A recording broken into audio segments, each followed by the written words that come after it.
Bonsoir à tous, merci de nous rejoindre. Dans l'actualité, le président du Conseil de la Nation, Abdelkader Ben Salah, est arrivé ce samedi à Tunis pour représenter le président de la République, Abdelaziz Bouteflika, aux travaux de la 30e session du sommet arabe prévue demain dimanche. Les dirigeants arabes auront à débattre durant leur réunion des projets de décision émanant de la réunion du Conseil des ministres arabes des Affaires étrangères préparatoire au sommet concernant les différentes questions arabes, politiques, sécuritaires et économiques, notamment la situation en Libye, au Yémen, la crise syrienne ainsi que la question palestinienne. Et justement, en Palestine occupée, au moins 2 Palestiniens ont été tués, une centaine autres ont été blessés ce samedi dans la bande de Gaza par les forces d'occupation israéliennes lors des manifestations organisées pour marquer le premier anniversaire des marches du retour. Et puis à Bordeaux-Ridge, une famille s'est lancée dans l'arboriculture. Les fruits produits sont 100% bio. La récolte est écoulée localement. Notre reporter a visité pour nous cette exploitation qui dispose également d'une huilerie traditionnelle. Bienvenue à tous. Le président du Conseil de la Nation, Abdelkader Ben Salah, est arrivé ce samedi à Tunis pour représenter le président de la République, Abdelaziz Bouteflika, aux travaux de la 30e session du sommet arabe prévu demain dimanche. Il a été reçu à son arrivée par Al-Habib Sid, conseiller spécial auprès du président tunisien, avec qui il a eu un entretien en présence du vice-premier ministre, ministre des Affaires étrangères, Ramtan Lamamra, qui conduit la délégation algérienne aux travaux de la réunion du Conseil des ministres arabes des Affaires étrangères préparatoires au sommet.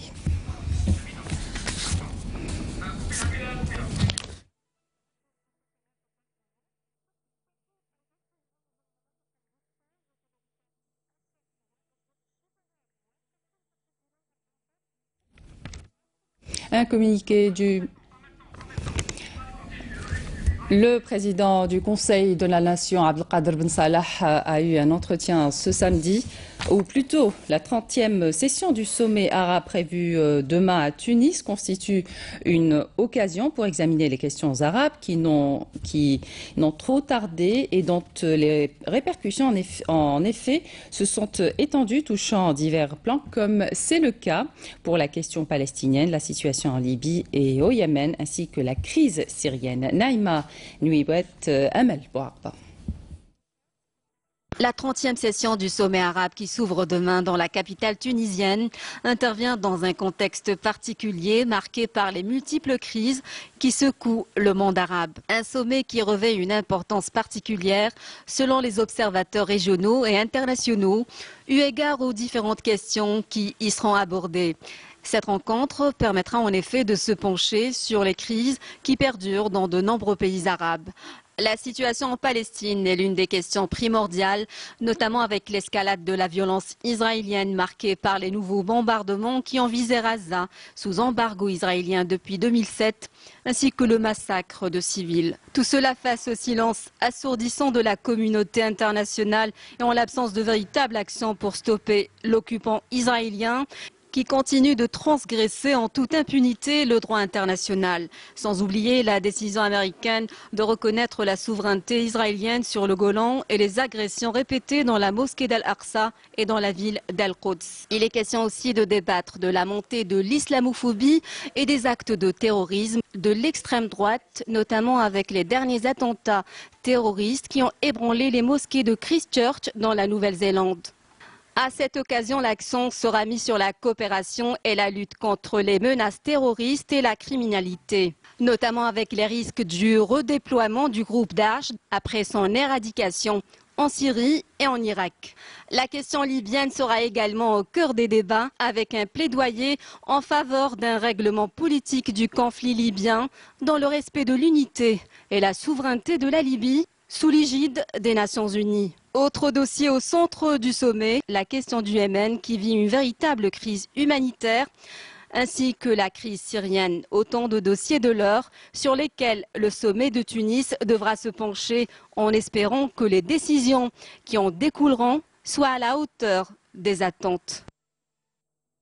Ramtan Lamamra a eu hier à Tunis des entretiens élargis avec le président de la Commission de l'Union africaine, Moussa Faki Mohamed, en présence du commissaire pour la paix et la sécurité de l'Union africaine, Ismail Chergui.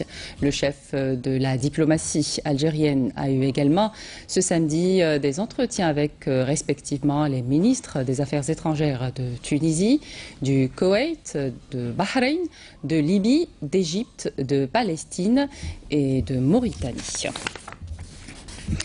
Du travail de l'or au travail de la terre, un pari assez fou d'un bijoutier, mais visiblement pas impossible plutôt. À Borj Baririj, la famille Ben Belkacem s'est lancée dans l'arboriculture. La production est à 100% bio. La récolte est écoulée localement et l'exploitation dispose d'une huilerie traditionnelle également. Badia Armani. Vous êtes à la recherche de fruits bio, direction Borj Baririj, plus exactement dans la commune d'Oulad Hala, où ces deux jeunes cadets de 9 frères poursuivent le travail initié par leur défunt père en cultivant des oranges, des citrons, des nèfles, des grenadines, en plus des olives.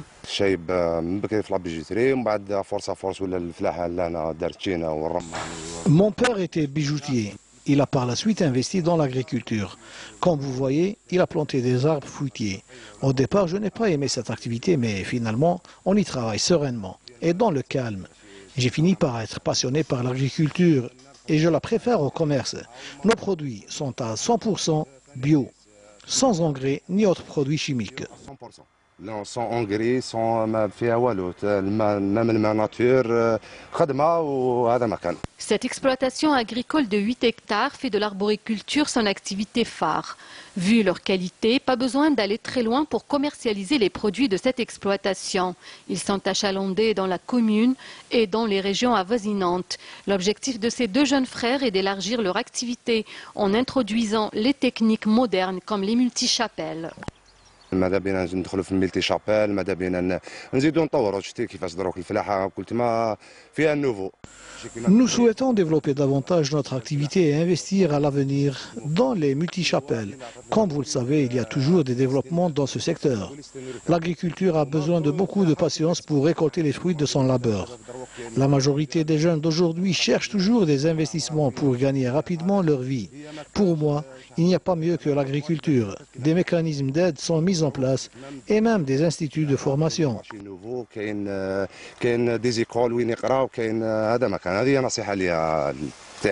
Dans cet endroit, une huilerie très ancienne datant des années 1800 continue à tourner à plein régime. Elle triture les olives issues de cette exploitation agricole, mais aussi celles des agriculteurs de la région qui s'y rendent à chaque campagne oléicole. Notre huilerie est traditionnelle. Les gens préfèrent ce genre de huilerie pour triturer leurs olives, car ils pensent que le goût est nettement meilleur par rapport aux huileries modernes. De plus en plus de jeunes reviennent au travail de la terre, car ils ont compris que l'agriculture est un vrai défi pour notre pays.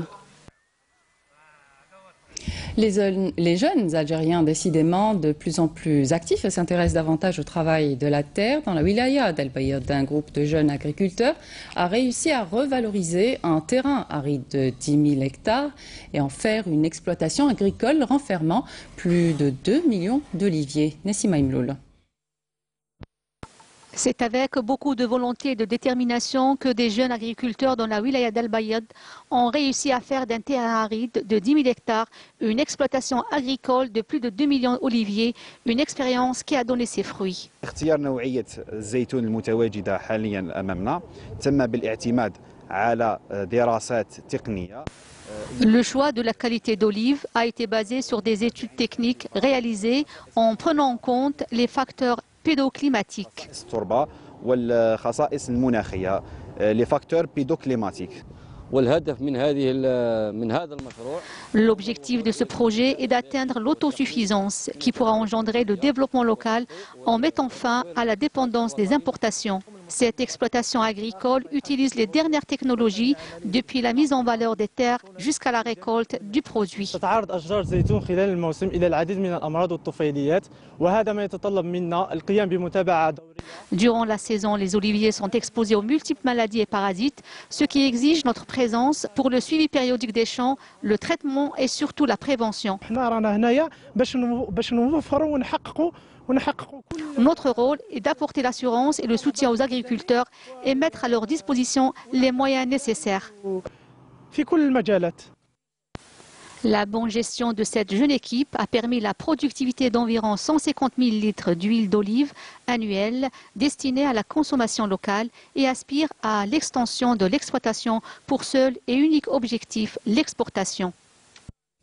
2000 foyers de la commune de Nchmaya dans la daïra de Galat Bousba à Guelma ont été alimentés au gaz de ville, un projet lancé en 2013 pour un coût global d'environ 60 milliards de centimes. Nassima Imloul. Les habitants de la commune de Nchmaya dans la daïra de Galat Bousba, wilaya de Guelma, dont les foyers ont été raccordés au gaz de ville, ont exprimé leur satisfaction pour cet acquis combien nécessaire au bien-être de leur quotidien. Fini les bonbonnes de gaz, nous sommes enfin délivrés. Vive l'Algérie et gloire à nos martyrs. Les habitants de la commune de Nchmaya ont longtemps souffert de l'usage des bonbonnes de gaz. Cette année, ils nous ont installé le gaz de ville. C'est une grande joie pour nous tous. On pourra enfin jouir de l'eau chaude dans nos bains et nos douches, surtout en hiver. Toujours en matière de raccordement au gaz de ville, un programme spécial touchant cette fois le groupement d'habitation Qas al-Azab dans la commune de Ain el-Gada est en phase de lancement des travaux. Une nouvelle opération de raccordement au réseau de gaz naturel sera bientôt lancée et touchera environ 9000 foyers à travers plusieurs communes au profit de plus de 50 000 habitants. Avec ce programme, la couverture totale en électricité passera de 87 à 98%, alors que la couverture en gaz de ville, qui était à 88%, passera à 98%. En matière d'électrification rurale, les travaux de réalisation qui ont déjà été achevés vont permettre aux habitants de la commune de Nchmaya de s'alimenter de cette matière essentielle. À noter que le projet de raccordement en gaz de ville et d'électricité a été financé par la Caisse du développement et de la solidarité des collectivités locales. Poursuit notre édition et dans un communiqué du ministère de la Défense nationale qui vient de nous parvenir, le général de corps d'armée, vice-ministre de la Défense nationale, chef d'état-major de l'armée nationale populaire, a présidé cet après-midi une réunion au siège de l'état-major de l'armée nationale populaire. Les détails avec Zohel Pendimalet. Le général de corps d'armée, vice-ministre de la Défense nationale, chef d'état-major de l'armée nationale populaire, a présidé l'après-midi de ce 30 mars une réunion au siège de l'état-major de l'ANP, ayant regroupé les commandants de force, le commandant de la première région militaire et le secrétaire général du ministère de la Défense nationale, dans le cadre de l'évaluation du bilan global de l'ANP en général et l'étude des développements de la situation politique prévalant dans notre pays, suite à la proposition de mise en œuvre de l'article 102 de la Constitution en particulier. Notre réunion s'inscrit dans le cadre de l'évaluation du bilan global de l'ANP conformément au plan de charge, notamment pour l'étude des développements de la situation politique prévalant dans notre pays, suite à la proposition de l'application de l'article 102 de la Constitution. Comme vous le savez, j'ai souligné lors de mon allocution prononcée le 26 mars 2019 au niveau du secteur opérationnel sud-est Janet, en 4e région militaire, que la mise en application de l'article 102 de la Constitution est la solution idoine pour sortir de la crise actuelle que traverse le pays. Cette proposition, qui s'inscrit dans le cadre des missions constitutionnelles de l'ANP, en sa qualité de garante de l'indépendance nationale, de la sauvegarde et de la souveraineté nationale et de l'intégrité territoriale, ainsi que la protection du peuple de tout danger, conformément à l'article 28 de la Constitution. Le général de corps d'armée a insisté que cette proposition, qui s'inscrit exclusivement dans le cadre constitutionnel, constitue l'unique garantie à même de préserver une situation politique stable afin de prémunir notre pays de toute situation malencontreuse. Comme il a affirmé que la majorité du peuple algérien, à travers les marches pacifiques, a accueilli favorablement la proposition de l'ANP. Cependant, certaines parties mal intentionnées s'affairent à préparer un plan visant à porter atteinte à la crédibilité de l'ANP et à contourner les revendications légitimes du peuple. En effet, en date du 30 mars de cette année, une réunion a été tenue par des individus connus dont l'identité sera dévoilée en temps opportun en vue de mener une campagne médiatique virulente à travers les différents médias et sur les réseaux sociaux contre l'ANP et faire croire à l'opinion publique que le peuple algérien rejette l'application de l'article 102 de la Constitution. Dans ce cadre, le général de corps d'armée a souligné: à la lumière de ces développements, la position de l'ANP demeure immuable, dans la mesure où elle s'inscrit constamment dans le cadre de la légalité constitutionnelle et place les intérêts du peuple algérien au-dessus de toute autre considération, en estimant toujours que la solution de crise ne peut être envisagée qu'à travers l'activation des articles 7, 8 et 102. En ajoutant que toutes les propositions découlant de ces réunions suspectes qui vont à l'encontre de la légalité constitutionnelle ou portent atteinte à l'ANP et qui demeurent une ligne rouge sont totalement inacceptables et auxquelles l'ANP fera face par tous les moyens légaux. Messieurs, vous êtes plus nombreux que les femmes à donner votre sang. Vous représentez 87% des donneurs. C'est pas moi qui le dis, plutôt l'Agence nationale du sang. L'occasion de vous rendre hommage en cette journée maghrébine du don de sang, mais aussi l'occasion d'attirer plus de donneurs. Nassima Imloul. À l'instar des pays voisins maghrébins, l'Algérie célèbre cette journée du geste noble, celui de faire don d'un peu de son sang, un geste qui sauve bien des milliers de vies et apporte une satisfaction en soi et un bien-être, un acte et un sentiment très répandu dans notre société. La journée est placée sous le thème « Tous pour un objectif noble ».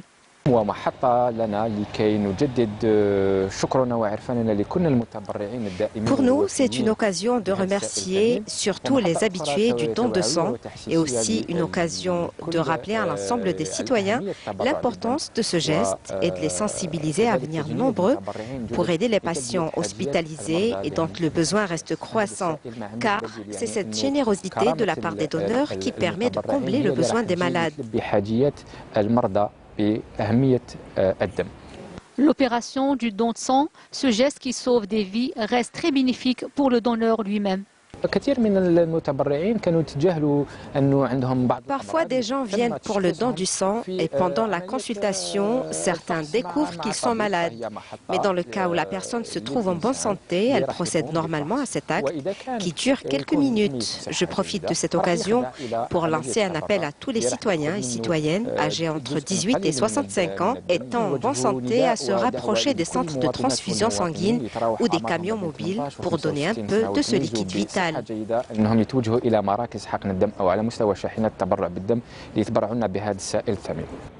Environ 600 000 poches de sang ont été collectées en 2018. Mais aussi belle que peut être cette collecte, le besoin en cette matière rouge reste plus grand. Au plan sécuritaire, un détachement de l'armée nationale populaire a découvert et détruit hier une casmette pour terroristes contenant une bombe de confection artisanale, des outils de détonation et d'autres objets. Par ailleurs, des détachements combinés de l'ANP ont intercepté lors d'opérations distinctes menées à Tamanrasset, Ain Salah, Ngzem et Borj Beji Moukhtar 3 contrebandiers, 13 orpailleurs et saisi 2 véhicules tout-terrain, 4 détecteurs de métaux, 5 marteaux-piqueurs, un groupe électrogène et 3 téléphones portables. Dans un autre contexte, des éléments de la gendarmerie nationale ont appréhendé à Msila Tlemcen Nahama 6 narcotrafiquants et saisi plus de 77 kg de kif traité, un camion et 2 véhicules. Par ailleurs, des détachements combinés de l'ANP ont arrêté à Tamanrasset et Ngzem 20 immigrants clandestins de différentes nationalités. Au moins 2 Palestiniens ont été tués, une centaine autres ont été blessés ce samedi dans la bande de Gaza par les forces d'occupation israéliennes lors des manifestations organisées pour marquer le premier anniversaire des marches du retour. Le point de la situation avec Mouna Nawal Hamoudi. C'est dans un rassemblement massif près de la clôture séparant Gaza des territoires occupés que les Palestiniens ont commémoré aujourd'hui le 43e anniversaire de la Journée de la Terre, coïncidant avec le premier anniversaire de la Grande Marche du Retour. Une année durant laquelle 270 Palestiniens ont été tués et 30 000 autres ont été blessés par des tirs de soldats israéliens. Les marches du retour se poursuivront jusqu'à la levée du blocus sur la bande de Gaza et le retour de tous les réfugiés palestiniens à travers le monde. Nos femmes, nos enfants et nos jeunes retourneront dans leurs terres avec la volonté de Dieu. Nous sommes des gens pacifiques et nos manifestations resteront pacifiques jusqu'à la fin du colonialisme.